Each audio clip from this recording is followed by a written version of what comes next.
So if the big question is going to be answered over the next few classes is going to be, really I can figure out the source of where things come from. And it's not like heady idea. Remove the heady idea, okay? You're not going to apply it to move the planet Jupiter from there to here. That's not going to help you very much. But the application part of this is to say, if I understand causality, then the beings I encounter every day, the things that affect me every day, I can alter. That's the application piece. I can find out truly what produced that and truly how to make it produce what I want it to produce. Meaning, the cycles that you find yourself in, where do they come from? Why are they produced that way? Is it some psychological thing? And you know, how many times do you try and fix your psychology? Is there some belief that you hold that produces your boss, your relationship with your job, your partner, the perception of your body changing? What the hell makes that happen? Oh, it's aging cells. What produces aging? Oh, really? So this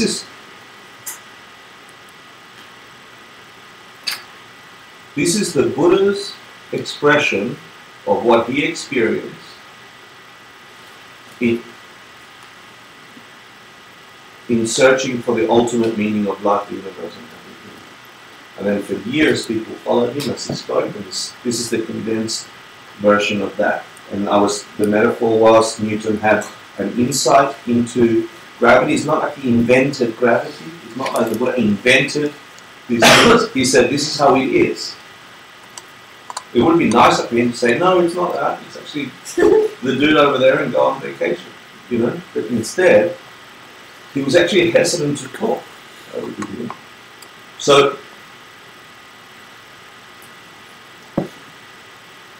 I don't know. I just think we're extremely fortunate to have the opportunity to question these things and then see if we can apply it to a meaningful thing. Let me cover a couple of things for your homework. And if karma is the movement of the mind, then there are two basic divisions of karma.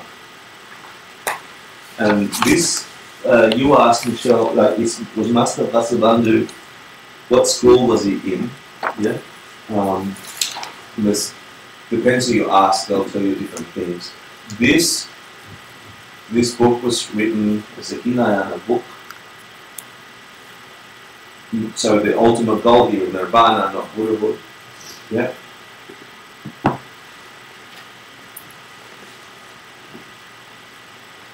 Okay. And so that was called the Detailist School. And they believe, or they explain that there are two types of karma: motivating karma and motivated karma. So two types of actions: motivating actions, or deeds that we do, and motivated actions, the ones that I covered just earlier. So karma is the movement of the mind. So one moment you're perceiving things in a certain way, the next moment you are not. Your mind moved from my hand being here to my hand being here. From no sound to sound. Your perception, your mind, the place where it captures all this stuff, just moved from here to there. That's what that is. And that's motivating karma. The mind experiencing things. Yeah? The mind moving. What it motivates is actions of body or speech. And this is called motivated karma.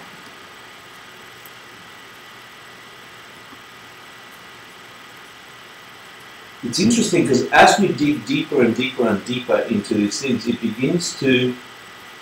begin to be forced to ask the next question, and then ask the next question, and ask the next question. And the first time I encountered all these teachings, I felt left behind. I'm like, I didn't understand that, and I didn't believe in that.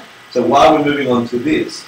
That's why you have contemplation. That's why you have meditation. And that's what you need to get these ideas into insights. Now I'm placing you in a position where I'll ask you, where does your world come from? Because that determines how you live your world. And you're either watering the ground, hoping for certain outcomes, or you've found the source of apple seeds, but you haven't yet found the apple tree. You know it's seeds, but you don't know where the hell those seeds came from. Something's happening. Like you believe something, and that determines your search, your activity in the world. Even if you've figured it out that it's seeds, the next point is where do they come from? So your whole action will be not to water. It will be like, where the hell is the source of these seeds? How do I make more of them? Completely different behavior. Closer to the truth. Important. Yeah? So the more we dig deep, the more that we should be forced to ask the next question. Where do these seeds come from? The motivated karma, motivating karma. You get that? That's clear? Or not? Can you explain motivating karma? Yep. Someone else do it, see if there's understanding. Well, the speech and action don't just come from nowhere. So they're motivated. And what they're motivated by is your ideas and your mind. So their thought is the motivation.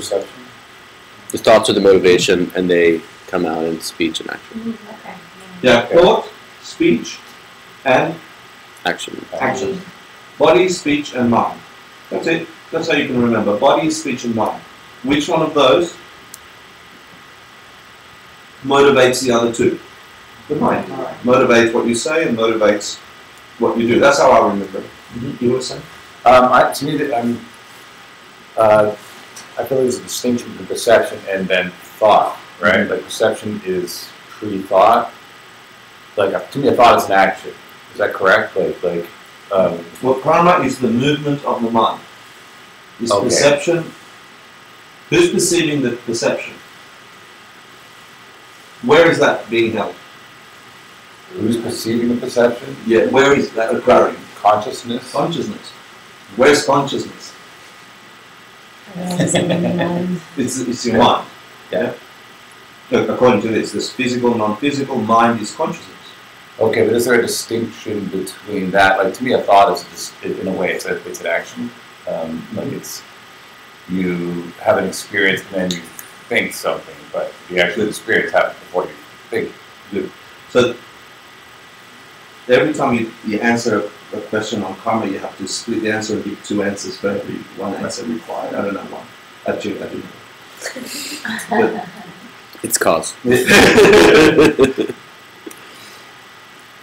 when we get into the higher teachings of karma, which we won't do now, yeah, you'll start looking for the fine line as to at what point am I experiencing the results of karma, the experience, and at what point am I actually planting a new thought about what just happened? Where did it flip over? Yeah, and this is an important question. We're not going to cover it today. Okay, so for now, let's just say movement of mind or thought in general. Yeah, you could be perceiving that you're having a thought. That's your mind, yeah, which is still a thought, a movement of the mind. So you have motivated and motivating karma. Is that cool? So far? Within motivating karma, motivated karma, the stuff that was motivated by a thought, yeah? The mind, let's call it mind. The thing that was motivated by mind is speech and action, yeah? So the verbal and physical karmas, the things that are producing your worlds are karmas, right? And you have three types of them now. This is how you're applying them. You have stuff in your mind, you have stuff in your body, and you have stuff in your words. All these three things produce your world, according to Master Vasubandhu. So we're drilling down onto two divisions. One motivates, the other one does the deed based on the motivation.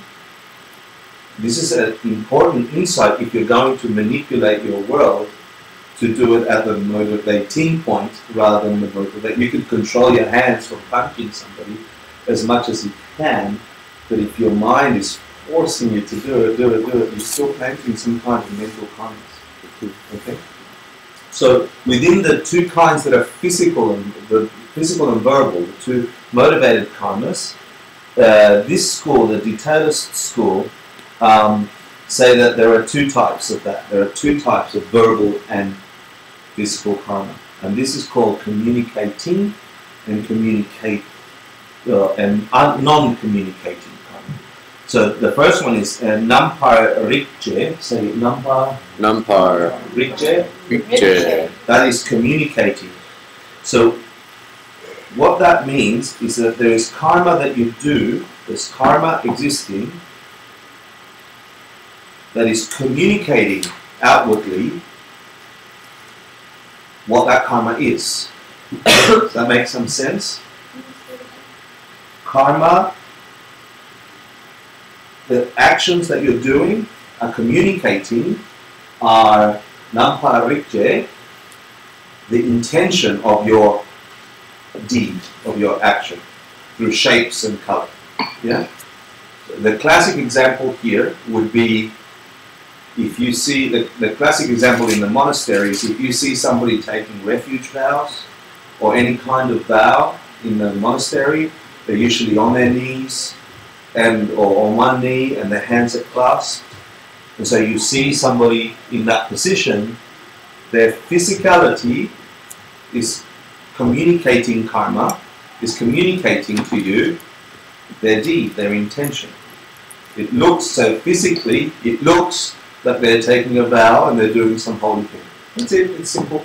That's what Namparikje means. It means out of the verbal and physical stuff we all do, some of it is communicating.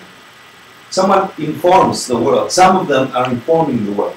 Yeah, I can see why you say this is only the detailist, because I have a problem with that. It seems it's not like the physical stuff is communicated separate from your mind, you know. So. What they believe, but I think it's an important thing because it sort of helps you picture it. Right. I think that's what Geshe-la taught it. It helps you picture, well, where the hell does karma sit? Like, what is it? And they believe that this communicating karma was like a cloak that came over you, like an aura almost, that came over you and covered. It was made of subtle light. It was substance. It was made out of stuff, and it covered your body. Like when you took on the vow, it changed the karma covered you. Every karma covered you, so you'd be like forever covered in this very fine, thin layer of stuff. Was your communicating karma. This is the detailist school. Yeah. So seeing someone like that, seeing their color and shape, informed you of the meaning of that shape, at least in conventional reality. Okay. Then there was the Namparikje Mahimpa. So say Namparikje Mahimpa. Mahimpa means it isn't. So this is non-communicating karma.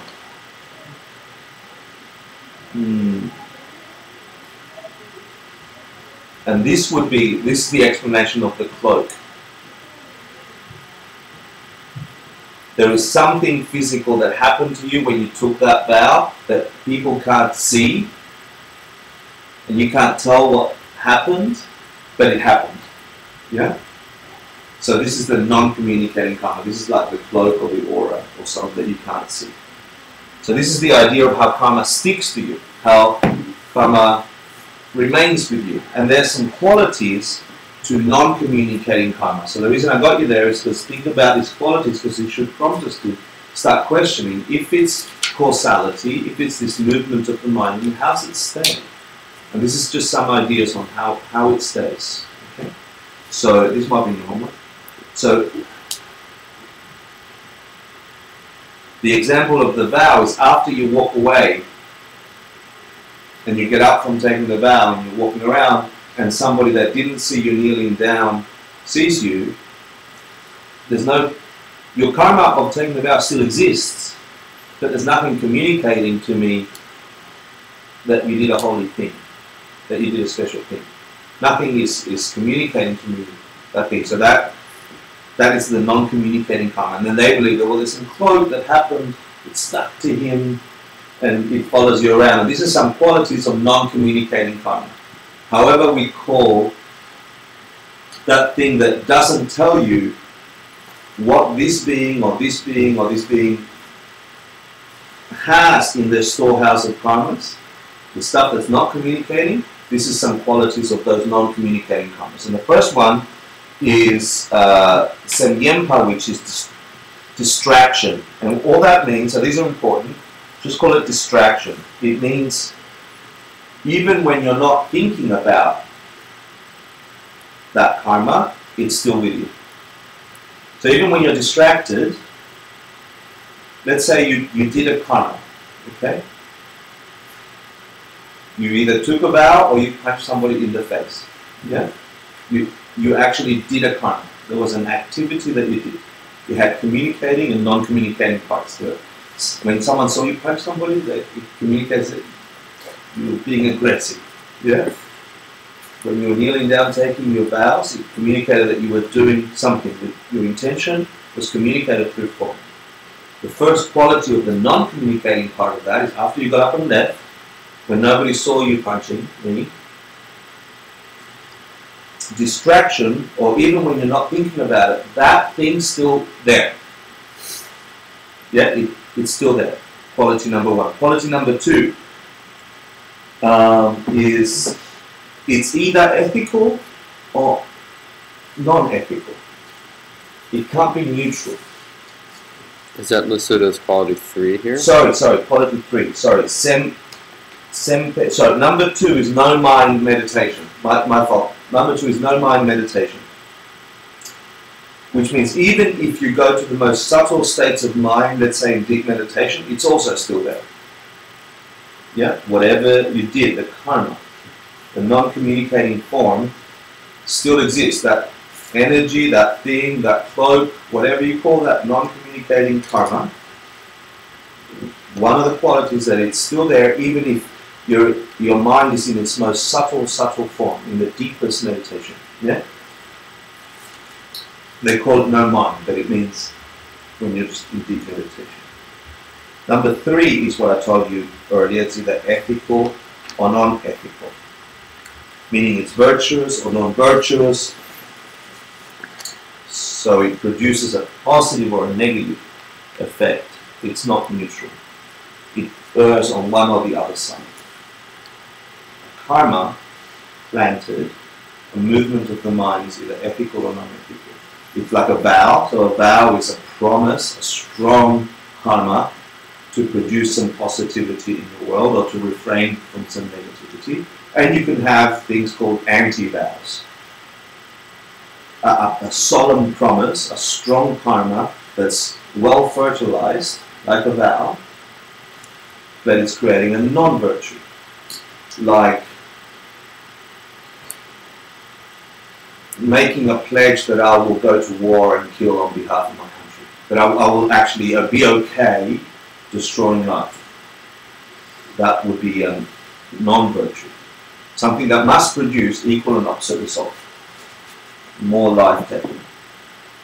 Or, I don't know, if butchers have a vow, I vow to cut meat really nicely, whatever it is. So it's saying it can be neutral, it's either positive or negative. That's number 3. Number 4, the fourth quality of this idea of non-communicating form is continuous in a stream. So you can say in a stream or it continues.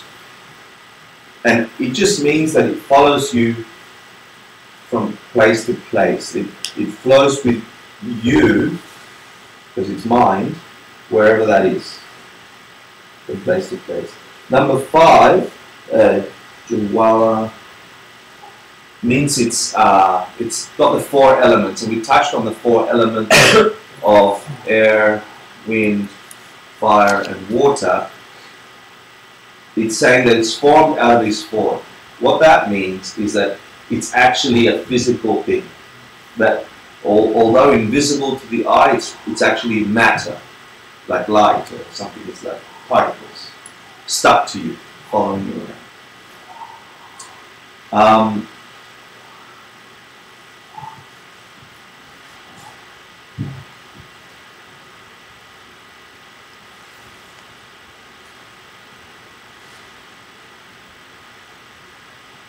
So think about these ideas of if karma, if everything comes from actions, deeds. You've just learned that at least there's 3 divisions of them, right? What are they? Body, speech, and mind. Body, speech, and mind. And they can be divided into 2 different ideas. Motivated. Motivated, which is Speech and body. yeah, and Motivating. motivating, which is Mind. mind. Okay? If you were to influence any of those, this is where we come back to your behavior. Which one would you work on? Mind. Hence the whole practice of meditation. Hence the whole practice of meditation. Like you're sitting in meditation, you are working at the deepest level of where the world comes from.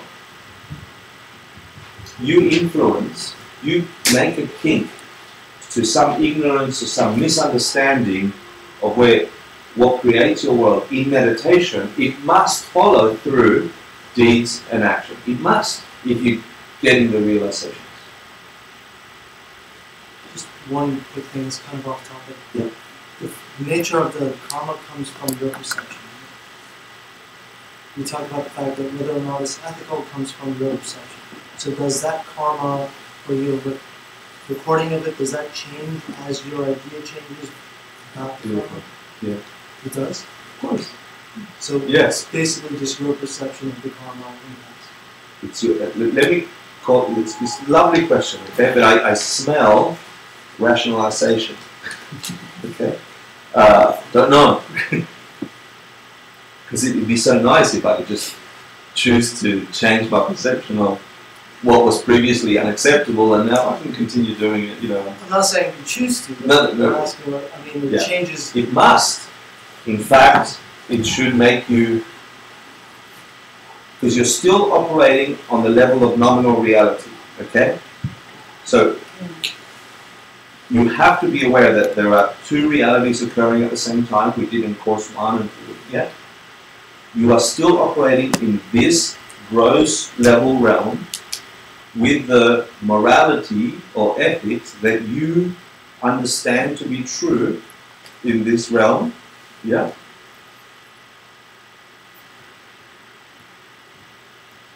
And so understanding that an intention will produce a result instead of getting ahead should make you more ethical. Because, and not ethical because if there was a creator God and we have to do ethics to appease him, it's a very different reality to, because you got no control about when he's going to hit you over the head or when he's going to give you flowers, right? Because bad people get good results, good people get bad results, good people get good results, bad people get bad results. We have no idea how this is. We're watering for trees. We're not knowing where these things come from. So if you have this idea that's outside of you, a creator God, or something else, then hey, it's all up for grabs. You know, it's like it's pot luck. I can rationalize. In fact, if it didn't come from anything outside of you but your perception, nothing but the most subtle essences of every single movement of mind, every action of speech that you know, you record, you see, you observe. There's no one there writing. You know what you just said and its effect in this world. You know what it is. Yeah? You must coldly and bluntly experience the same result, but bigger. We'll talk about how seeds are and they grow and their qualities in the next course. So of course your perception of how seeds work. So it's the interaction between those 2 worlds, I guess? It's the inherent nature and then plus your perception. So your example of the guy that goes to war thinking it's okay for him to do it. Yeah. He changes his mind later. At the time, that karma for him felt right, but it's not inherently right. Well, let's look at the quality of non-communicating karma. He thought, absolutely right, I'm going to go shoot some people for the sake of George Bush or Obama or whatever. Love my country, let's do it. Yeah? Where are they? Head, head, head. Somebody's mum, somebody's dad. Yeah? We're getting ahead of ourselves, but the recording of that experience is his perception. Yeah? there's a recorder there occurring. Like it or not. Like he can't not perceive what he's done. Yeah? And it's not like there's someone passing judgment that God says, that's naughty. It's not that. Or, thanks for killing the ones I don't like. It's not that. It's very clean, very clinical.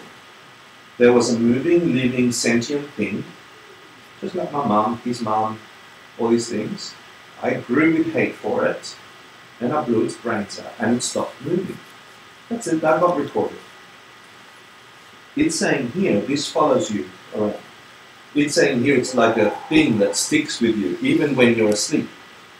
It grows in you, like seeds underground. Yeah? It's saying. He can change his mind later. That's another moment of another planting, of another seed.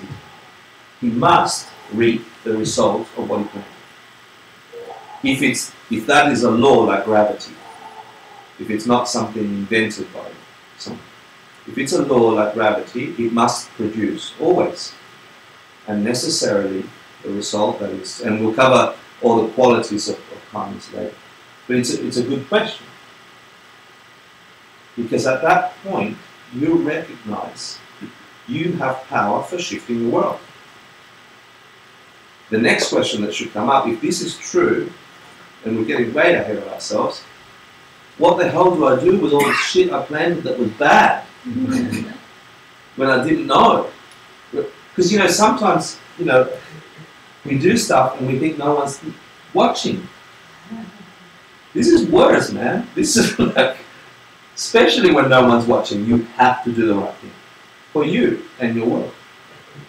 If you want your world to be specifically something, it's not like God's busy checking out China at the moment because they're occupied. There's lots of people over there, so he's not really watching what I'm doing over here.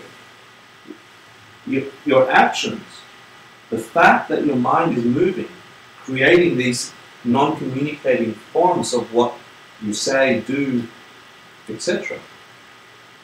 It's thanks. It is actually the thing producing this thing, according to. If that's the case, then it's extremely important to really know the details of how it functions to the best of our ability. Like, I don't know that there's oxygen in the air, but I trust somebody that figured it out. I don't know that gravity exists, but when I sit on a plane, there's a faith in me, an understanding in logic that thing's staying up. Because someone figured some law out and it functions. This is the same thing here. But if I tried to get on a plane and we hadn't figured out the law of gravity, if Newton hadn't done the Apple thing, and people said, come to the airport, 50% of them will go up. Please, come in. You wouldn't do it. Like the Apple tree thing. You wouldn't do it. You'd be sick and tired, renunciation, of things not working the way you expected them to. Every time I turn up to the airport, half my family goes. We divide the family. You go on that plane, I see you over there. You wouldn't do it. Yeah? Morbid. I think that's all for the homework. So I challenge you this week. Yeah, you are touching. I don't know if I can accent it anymore. You are touching an idea that goes counter our experience of this world. That some logic tells you, if you're listening, that there's something in it. There's some reasoning in it. Separate from, what was that called? That was called the dewas? The dripper. The soaking that we have in our misperceptions of how things come. We believe it because we grew up in it. We believe it because it's on the money. We believe it because it's something. Yeah? Challenge those things for you in real. And look at your... Actually, this is the challenge. For the next week, really, really, really, yeah? Your mind is recording absolutely everything for real. Yeah, and you get to see the tape when you come back, or the DVD when you come back next week. Every movement of mind, every intention of your mind. Let's go from the perception to the intention of our mind. and it will produce an equal and bigger result.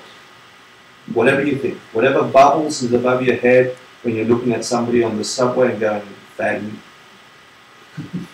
or for that fashion, or I can't believe she looks like that, smelly, or all those things that are happening in your head. Yeah? Look at that bar. I don't have that bar. Yeah, whatever happens in your head, imagine you must get a dose of that, but forced to drink it tenfold, just in the next week. And then every single word that comes out of your lips, every truth will produce truth, every lie will produce lie, every snippet of hatred will produce hatred. You will feel, you will be forced to drink it. And then every physical action towards another person, pushing your way into the subway, letting somebody ahead of you. Yeah? Imagine if this, imagine if you lived for a week, just for a week, by this law as a truth. Would you alter your behavior? If this was the new God, if this was the big God. I don't care what you call it. It's like, if this was law, and you were the law keeper, no one else, just you. You keep your law. Then you chose what could come later, apple trees or banana trees. This is 1 week is a long time. I'd love to. I'm going to try.